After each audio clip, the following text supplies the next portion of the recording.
Au cours des 6 derniers mois, j'ai amélioré mon temps au marathon de 23 minutes et 2 secondes, pour être exact.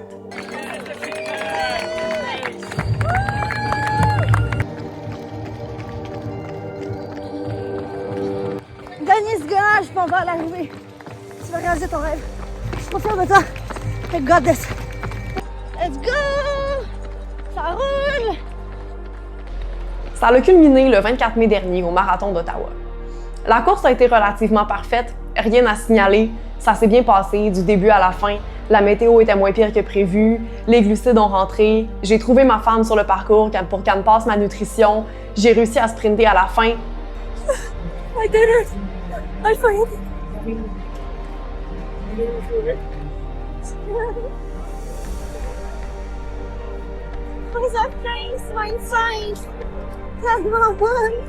Mais courir un marathon, c'est la partie la plus facile de courir un marathon.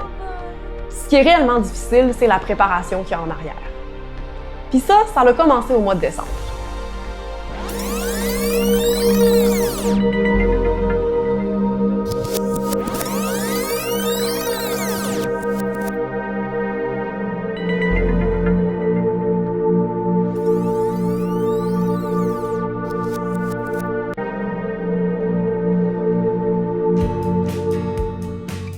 Je me suis inscrite au marathon d'Ottawa le 19 décembre, le lendemain qu'on a été appelé par la clinique de fertilité. À ce moment-là, je me suis dit, c'est mon marathon de la dernière chance. Dans quelques mois, je sais pas exactement quand, je vais être enceinte, puis c'est ma dernière chance de faire un bon temps au marathon avant de tomber dans l'incertitude d'une grossesse et d'un retour postpartum où rien n'est jamais garanti. Donc quand je me suis inscrite au marathon d'Ottawa, mon plan était clair.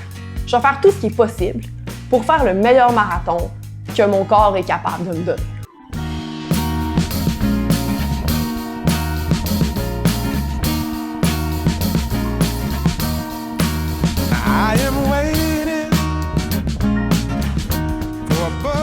J'ai reçu une énorme boîte de Oka, puis on va l'ouvrir ensemble parce que c'est mon kit pour mon entraînement marathon de cet hiver, parce que je suis inscrite au marathon d'Ottawa. Puis on s'entend, si tu es inscrite à un marathon, faut que tu en fasses ton entière personnalité. Fait que c'est la nouvelle version de mon soulier de marathon que j'avais utilisé. L'hiver a été particulièrement difficile cette année pour la course extérieure, puis moi qui avais toujours dit que je refusais de faire un marathon de printemps parce que je ne voulais pas faire un entraînement marathon sur le tapis, je me suis finalement découvert une passion pour la course sur le tapis. Puis je pense que c'est un des ingrédients qui m'a aidé à m'améliorer autant. T'as bonne la rousse? Ben là, je vais faire mon petit marathon. Je pourrais être pas ça. Je vais te mettre au bout de ma vie. On dirait que sur le tapis, en contrôlant tous les éléments autour, il reste juste moi puis la course. Puis ça m'a vraiment permis de me challenger un peu plus puis d'apprendre à repousser la limite des difficultés des entraînements que je faisais. Personnellement, je suis pas quelqu'un qui va avoir tendance à me détruire dans un entraînement. Je pense que c'est quelque chose qui me manquait un petit peu, d'aller pousser un peu plus loin, puis pas juste en termes d'endurance, parce que je suis capable de courir longtemps puis de me challenger comme ça, mais d'aller courir vite. J'ai fait beaucoup d'intervalles de speed et relativement peu de volume. J'ai gardé mon volume très bas assez longtemps pour être capable d'aller faire ces gains de vitesse-là qui m'avaient tellement manqué pour le marathon de Québec. L'autre focus du mois de janvier-février, ça a été le renforcement musculaire. C'est une routine que j'avais instaurée immédiatement après le marathon de Québec. Ben, immédiatement. Genre un mois après, là, il a fallu que je me remette de mes émotions d'avoir couru un marathon. J'ai pris un 3 semaines chill. OK, moi, j'aime bien prendre du chill après mes marathons. Après ça, mon focus de off-season, ça avait été le renforcement musculaire. Puis c'est une routine que je voulais vraiment maintenir le plus longtemps possible en entraînement marathon. Ce qui m'a permis d'améliorer mon ratio de puissance, qui, je pense, est un des gros ingrédients de cette amélioration au marathon, c'est que j'ai perdu un petit peu de poids dans ma off-season et j'ai gagné beaucoup de force. Au courant du dernier 6 mois, j'ai augmenté le poids sur tous mes lifts de 30 à 50%. C'est quand même beaucoup. Fait que clairement, je suis plus forte en ce moment que je l'étais il y a 6 mois. Je finis cette période de pré-marathon avec le 15 km des Pichoux. Une course hivernale en descente au Saguenay, ma ville natale, où je suis allée chercher un record sur le parcours de 1 minute. Un record personnel, on s'entend, là, le record absolu sur le parcours, c'est ma femme qui l'a, puis je pense qu'il va être dur à aller chercher, surtout qu'elle a fait une année de vente d'eau. Mais moi aussi, mon record, je l'avais fait la même année, je l'avais fait de vente d'eau. Cette année, on avait le vent de face, puis j'étais allée 1 minute plus vite. Fait que clairement, malgré le fait que j'avais pas couru beaucoup pour moi, comme je disais, j'étais autour de 50 kg semaine, j'ai été capable de courir vite à la fin de la pré-saison. Fait que ça m'a vraiment mis en confiance sur ce que j'étais en train de faire pour la suite des choses. You say you need your space, then pull me close. I read your silence, louder than most. One day you're warm, the next day you're Les dernières fois que je m'étais entraînée pour un marathon, j'étais très focus à avoir la curve Strava parfaite. Le Holy Grail, la petite ligne qui est parfaitement planifiée. Puis cette fois-ci, j'étais déterminée à m'en foutre. Je voulais écouter mon corps, être capable d'en faire plus quand ça va bien puis j'ai de l'énergie, mais aussi ne pas me sentir mal de skipper un entraînement parce que mon graphique va être laid. L'entraînement marathon commence officiellement en mars. En mars, je commence à monter le volume de course. Les sorties longues augmentent, 25, 28, 30, 32. Je monte ça rapidement parce que je veux être rapidement capable de faire des entraînements avec du tempo, des entraînements longs, loin dans les entraînements. Puis surprenamment, avec le volume qui monte, on dirait que l'énergie flanche pas du tout. Ça va vraiment bien. Puis je pense que l'explication vient de l'alimentation. Parce que c'est l'autre grosse chose que j'ai changé pour ce bloc marathon-là. Depuis le mois de décembre, j'avais commencé à tracker mes macros. Je sais, controversé ici, puis ce que ça m'a fait réaliser, c'est que je mangeais pas assez de glucides, je mangeais pas assez de protéines, puis que mes apports caloriques étaient all over the place. Je suis absolument le genre de personne que quand je suis focus sur quelque chose, je peux oublier de manger pendant des heures, ou que si je m'ennuie devant une journée devant la télé, je peux manger 8 sacs de bonbons sans me poser de questions. Ce que j'ai réalisé, c'est que mes apports étaient pas toujours matchés avec ma dépense énergétique. En fait, ils l'étaient généralement pas parce que les journées que je m'entraînais plus, j'avais moins de temps pour manger, puis souvent, comme un peu involontairement, j'allais skipper un repas. Fait que c'était pas optimal. Traquer mes macros, ça m'a vraiment permis de 1, augmenter mes glucides, de 2, augmenter mes protéines, diminuer un peu mes matières grasses, mais ça m'a surtout vraiment permis d'avoir une énergie plus stable et plus constante au jour le jour. Fait que ça a vraiment été quelque chose qui a été positif pour moi. J'ai continué à faire ça jusqu'à ce qu'on aille en Espagne.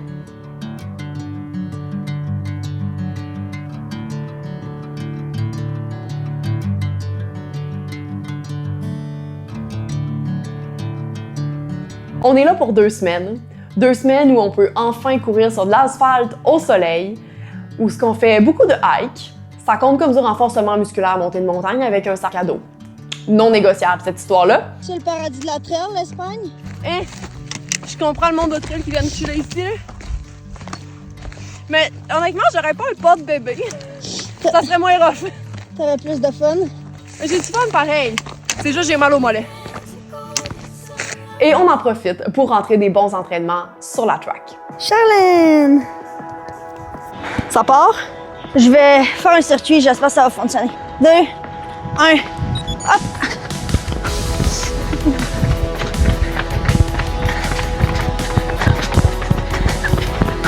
Bye! Bye! Hello, hello, hello!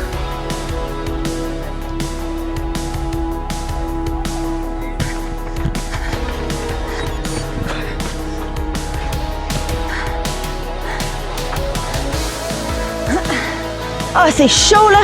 Ouais, C'est chaud. C'est vraiment chaud. Là, je pense... ça fait? Je pense à la sangria. Puis à la plage. À la playa.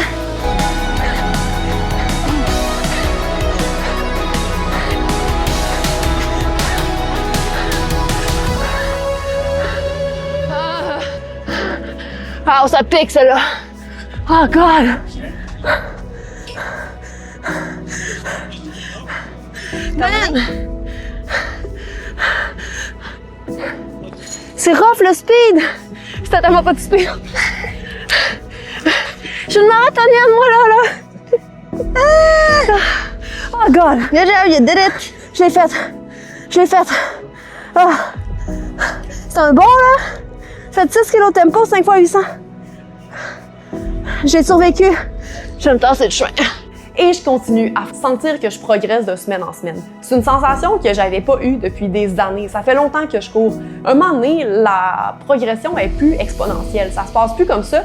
Fait qu'on dirait qu'à chaque entraînement qui va tellement bien, je me dis, voyons, il y a un glitch dans la matrice. Qu'est-ce qui se passe? Oh my God, j'ai fini. Ça l'a tellement bien été, là. Genre, wow. Je pense que c'est un PR ou 30 kilos, mais il comptera pas parce que je l'ai fait sur le tapis, mais... What the hell? C'était sick. Un des éléments de réponse à la question, je pense que c'est le fait que j'avais arrêté de boire de l'alcool. Au mois de février, on a eu une soirée un peu trop arrosée, comme il nous arrivait probablement une fois par mois. Puis j'avais tendance à boire un verre le vendredi soir ou le jeudi. Vous savez, de temps en temps, j'ai jamais été une alcoolique. Sauf si on ignore peut-être mon cégep. Mais bref, j'ai eu cette soirée-là au mois de février où que j'étais comme, le lendemain, je filais comme pas bien. Puis ma récupération était off. Puis genre les 2 jours d'après, mes entraînements allaient pas bien. Puis j'étais comme, ça vaut pas la peine. Genre, j'ai pas eu assez de fun à avoir bu de l'alcool hier pour justifier 2 jours où je file comme la merde. Genre, j'ai autant de fun quand je bois pas, pourquoi je bois de l'alcool? Fait que j'ai comme juste arrêté. C'était pas tant une décision par rapport à l'entraînement que quoi que ce soit. J'étais comme juste, la balance de fun est off. Fait que je vais pas boire. Puis j'ai continué comme ça. En fait, j'ai toujours pas rebu depuis ce moment-là. J'ai bu 2 verres, genre un verre de champagne à la fête à Caroline, puis un cocktail au gala la semaine passée. Puis les 2 fois, j'étais comme, ouais. Genre, on dirait que même la sensation de l'alcool, j'étais comme pas down. Je sais pas si ça va continuer. Peut-être que la saison du beau temps commence puis que ça va me tenter de boire une petite bière de terrasse. Je garantis rien, mais pour l'instant, j'ai pas bu d'alcool depuis février. Puis je pense que c'est vraiment quelque chose qui a aidé parce qu'à chaque fois que je buvais d'alcool, dans le fond, c'est comme si je perdais une journée de récupération à chaque semaine. Mon corps pouvait pas absorber l'entraînement aussi bien qu'il aurait pu si je l'aurais pas un petit peu empoisonné. Fait que je pense que c'est une des choses qui a vraiment contribué à la progression. Je sais pas comment commencer mon vidéo. J'aurais besoin d'un hook. Ok, j'ai pas de hook, mais s'il te plaît, écoutez mon vidéo pareil. Parce que c'est ma plus grosse course. En tout cas, celle qui me fait le plus peur de tout le bloc marathon. C'est genre 5 fois 5 kilos pace marathon dans 30 km de long run. Puis je voulais vraiment le faire dehors, mais c'est la pire tornade de pluie dégueulasse, infernale. Genre, j'étais craquée ce matin, mais genre, c'est trop laid, je ne peux pas. Fait que on va le faire sur le tapis. Genre, faudrait que je vous montre ce qui se passe sur le côté. Genre, il y a les 4 dans le lit à me regarder. On relaxe, il fait pas beau, on a rien à faire.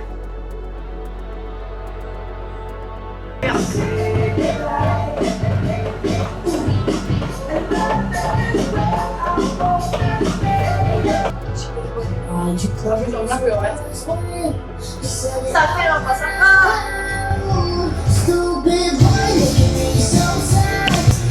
Il a fallu que j'aille aux toilettes. C'est une urgence nationale. On a 19,26 km de fête. J'arrive des toilettes. J'avais vraiment envie de pipi. Puis ça va vraiment bien. Je suis plus vite que je pensais. Puis il nous reste un tempo de 5 kg à faire. Puis on va finir avec un 2 kg au seuil. Mais au moins, on a testé qu'on est capable de pisser avec cet habit-là. C'est pas trop complexe.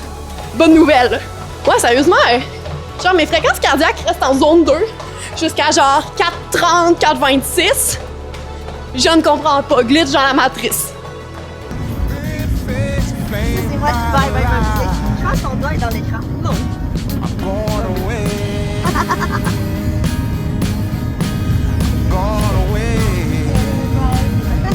On est à Montréal pour le week-end, puis on a juste amené Jolly Jumper. Elle est toute seule avec ses mamans. C'est tellement un bon chien. Puis on s'en va courir 36 km.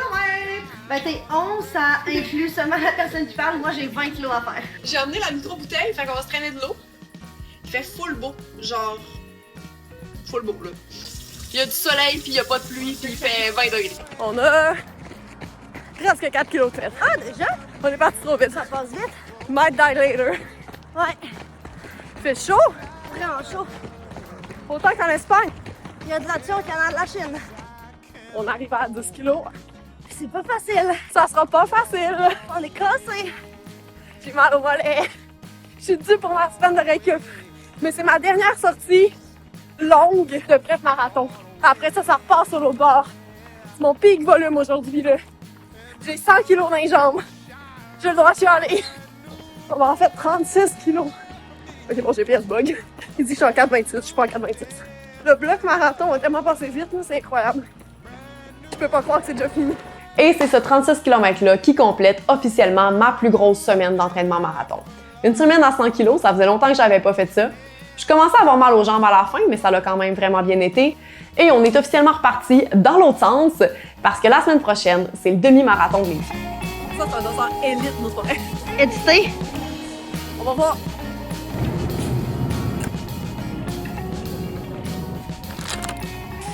Ça, c'est ce que la nutrition de peak performance solaire. Secret des jujubes. Les gens qui crient dans les épiceries seraient terrorisés. Press the backs of our hands together. It's still wet, so the ink should transfer. Meet me at the side door. Combien d'heures avant le départ? Les écouteurs sont-ils chargés? Les tiens, oui. Les tiens? Mais ouais. Comment tu te sens? Fatiguée. Je te dirais ça après mon café. Je commence à être stressée, à faire mes cheveux. C'est normal. J'ai peur d'avoir froid. Je me demande si je devrais pas me changer. Ben là, je pense que c'est plus le temps là. C'est pas le point. On part dans 15 minutes. Là, c'est parce que puis aussi. Faut pas que tu te doutes là. Tu vas pas avoir froid là, tu vas aller vite. T'as raison, good point. Est-ce que je fais juste blanc? Ça fait avec les détails de mon outfit parce que j'ai pas la couleur. Ouais. Ça va faire classique. Ça va faire classe. Ça fera pas quétaine. C'est tellement beau cet outfit là. Mais c'est sûr qu'au départ tu vas avoir froid, c'est pour ça que tu vas avoir ton chandail jaune que tu vas garder jusqu'à la dernière seconde. Cause anything could happen. Oui aussi! Hier, je filais vraiment crap. Mais j'avais pas pris de café dans la journée, ce qui a pas dû aider. Aujourd'hui, j'ai pris du café, je me sens mieux. Fait qu'on va voir ce que ça va donner. Je vais décider sur le premier kilo, genre. Peut-être le deuxième. Si je me sens pas bien sur le départ, je vais faire pace marathon. Comme un dernier long tempo du bloc marathon. Si je me sens bien, on gagne pour un PR. On gagne, mais genre... Est-ce que je mets ces souliers-là qui vont gâcher mon outfit? Ou je mets mes autres souliers qui sont plus vieux, mais qui vont moins gâcher mon outfit? That shit's ugly. Écoute, on va aller avec les souliers jaunes flash. Charlène, elle a trouvé mes souliers de course. Je partais sans mes gels, sans ma montre, sans mes écouteurs. Un gel pour avant, 2 gels pour pendant. Puis en plus, j'ai 2 poches, tout va bien. Je le file. Le départ est dans 1h10. On est full d'avance. Qui sommes-nous?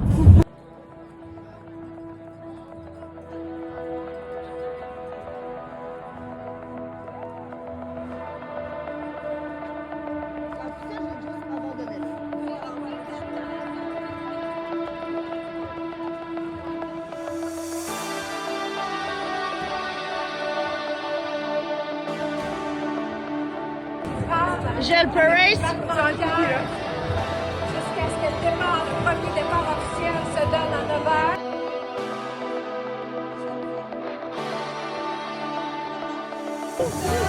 Direction ligne de départ. On s'en prend plus la ligne. Ah! Départ dans 5 minutes. On va aller dans notre chorale. It's time. Bye. Je pense que tu me droppes ton polar aussi. Ok, je te drop mon polar.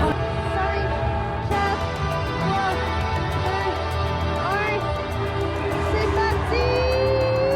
Let's go! Bonne course! On l'a vu! Oh, je suis brûlée. Fait que là, mission, se garocher au kilomètre 12 de la course sur le bord de la rivière pour aller voir un cas passer à mi-chemin. Fait qu'on run. Sans en aller du départ, c'était une aventure. On est plein de bouettes. En tout cas, let's go, Charlène. On se dépêche. Allez, let's go, ça va bien! On travaille ensemble!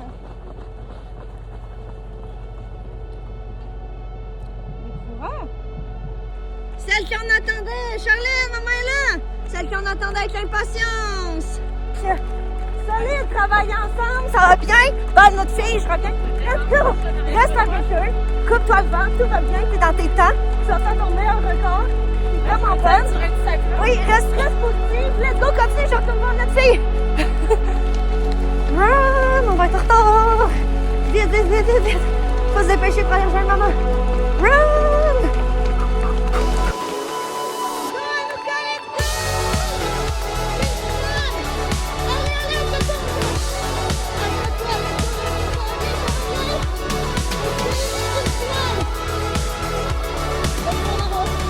Let's go!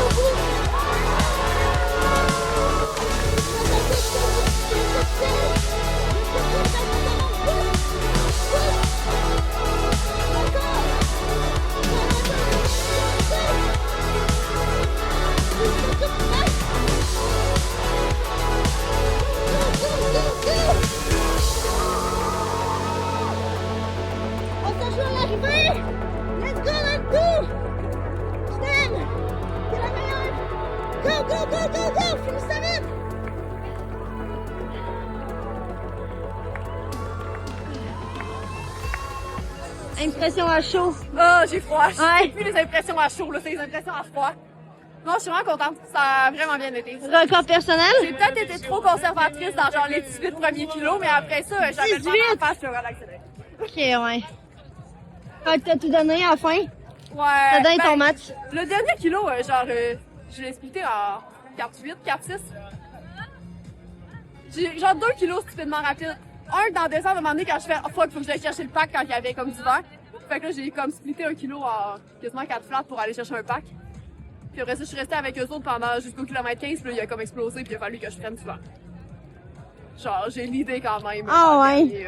Dans le Le dernier petit pack que je t'ai filmé, ils ont cassé. Ouais, ça a explosé. T'aurais été dans le passé avec le lapin d'une 30.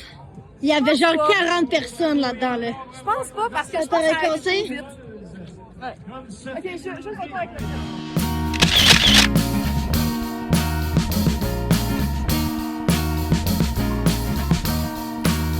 I am waiting